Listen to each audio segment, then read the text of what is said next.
Welcome back. My World War I playlist keeps growing. I have already talked about all the Central Powers, Russia and Romania in previous episodes. Now the subject will be Italy and its performance. The country was certainly not ready for war, but it desired territory, mainly from Austria-Hungary, which eventually led to its entry. Let's see how our Italian friends performed and what they achieved. Italy was part of the Triple Alliance, even though it had ambitions in the Balkans, where Austria-Hungary was also trying to expand its influence. The government, although it knew that the country was not prepared for a major conflict, also wanted to unite all Italian-speaking peoples in the region. They viewed this as the inevitable conclusion of the War of Independence, so they did not join their allies when the Great War started. Instead, they negotiated with both sides. In the secret Treaty of London, the Entente promised Trieste, South Tyrol, and parts of Dalmatia, along with naval support, so Italy prepared for war against the Central Powers. This created confusion and some irritation, given the fact that their commander-in-chief was busy preparing the invasion of France at the time. Former Prime Minister Giolitti was furious over this decision, but the treaty was already signed, so he tried to preserve internal stability and ended his opposition. Italy declared war on the 23rd of May, 1915. The next day, the first shots were fired, but the Austro-Hungarian Navy sailed out and bombarded railway stations near the coast to slow down Italian troop movements. Their efforts were successful. The Italian Navy avoided direct confrontation, as they were wary of the opposing dreadnought-class battleships, so the first offensive suffered delays, and the Austro-Hungarian staff gained some time to redirect troops from the Eastern Front. The focus was on the Isonzo and Lipava valleys, where a series of battles were fought in the general direction of Ljubljana. However, most of the front ran through the Alps, with its high mountains and extremely cold winters, so fighting could be even more difficult than in France. The first Battle of the Isonzo started on the 23rd of June and lasted 2 weeks. Even though the Italians had twice as many men, 2nd and 3rd armies failed to push back Austro-Hungarian 5th Army. Commander-in-Chief Cadorna favored frontal attacks, while General Borojevic and his troops relied on the high ground and reinforced defenses. They soon received 2 more divisions, which put an end to all Italian hopes of victory. After 1 week of rest, the second battle followed, with heavier bombardment. Caporetto was taken in the Julian Alps, but Mount San Michele was retaken by the enemy. After 2 weeks of fighting and losing more than 40,000 men, both sides ran out of ammunition.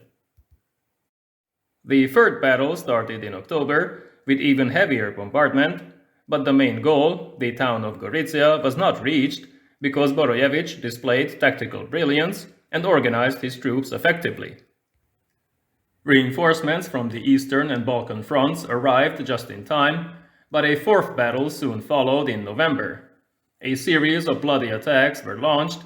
Losses were again severe on both sides, 50,000 against 32,000, with no results.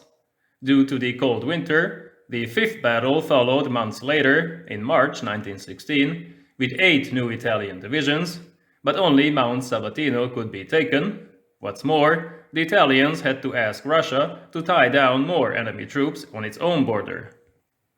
At the same time, Konrad von Hötzendorf, commander-in-chief of the Austro-Hungarian army, planned an offensive from Trent towards Venice to cut off Italian 2nd and 3rd armies. In May 1916, 11th Army launched its attack in the mountainous region, which was defended by 250,000 Italians. They broke through in the center, but Italian reinforcements soon arrived, so the plain could not be reached. Another Italian attack was launched at the Isonzo in early August, where Gorizia was finally taken due to a lack of Austrian reinforcements, but their defensive line could still rely on a series of heights around the town. The 7th, 8th, and 9th battles followed between September and November, with smaller Italian attacks, which weakened both sides, although Germany felt that their help was soon needed. Italian forces participated in the battles on the Macedonian front, which was mostly stable throughout the war until the last few weeks. They were also present in North Africa and Mesopotamia, although their participation was not decisive. The Italian Navy worked with their British and French allies in blockading the Adriatic and preventing an Austro-Hungarian breakout, although they could not prevent German or Austro-Hungarian submarines from sneaking out onto the Mediterranean Sea. No major naval battles took place in this region. The Austro-Hungarian Navy was too small to attempt such a risky move, although some of their units were successful in temporarily disrupting the blockade. One such famous incident took place in May 1917, when Commander Miklos Horthy, relying on his own ship, the SMS Novara, raided the barrage and retreated when the Novara was hit by enemy ships. After the winter months, the 10th battle followed in May and June 1917. The French pressured Cadorna to attack again, while they were preparing their own offensive planned by General Nivelle. 38 divisions attacked 14 Austro-Hungarian formations to take Trieste, but initial gains could not be maintained due to stubborn resistance and counterattacks. Both sides lost more than 100,000 men, but the 11th battle took place in August and September, with yet another offensive, which also petered out with no significant gains, and similar casualties on both sides. Both countries were now exhausted, the Austro-Hungarian defenses almost collapsed, but the Italian positions were also vulnerable. In late October, a full-scale counterattack was launched by 6 German and 9 Austro-Hungarian divisions, using poison gas, stormtroopers, and infiltration tactics. This new 14th Army, along with Borojevich's forces, routed Italian Second Army and advanced to the Piave River, where the defensive line was reinforced once again. Supply lines were overextended, the attack could not be continued, but the offensive proved to be successful, dealing a severe blow to the Italian forces. Cadorna was dismissed, the Entente recognized that Italy needed assistance, so British and French divisions arrived, while the Central Powers were running out of resources. Territorial gains could not change this fact. The front stabilized as the Italians were recovering, and the Central Powers turned their attention elsewhere. The next major event occurred in June 1918, when, urged by Germany, Austria-Hungary launched its own major offensive, hoping to break through, knocking Italy out of the war before it was too late. The attackers crossed the Piave and established a bridgehead, but stiff resistance and supply issues due to the swollen river forced them to give up all gains, although the Italians did not pursue them as they were focusing on defense. In late October, one final battle took place, in which 57 Entente divisions faced 52 Austro-Hungarian formations, although the latter were close to starvation at this point, and desertion was also a huge problem.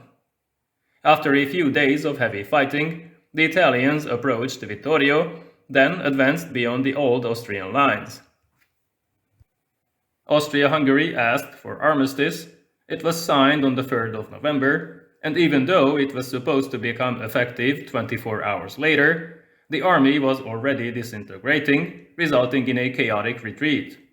The Italians continued to advance and took 300,000 prisoners before reaching Innsbruck in Tyrol. Despite many failures, Italian victory was now complete.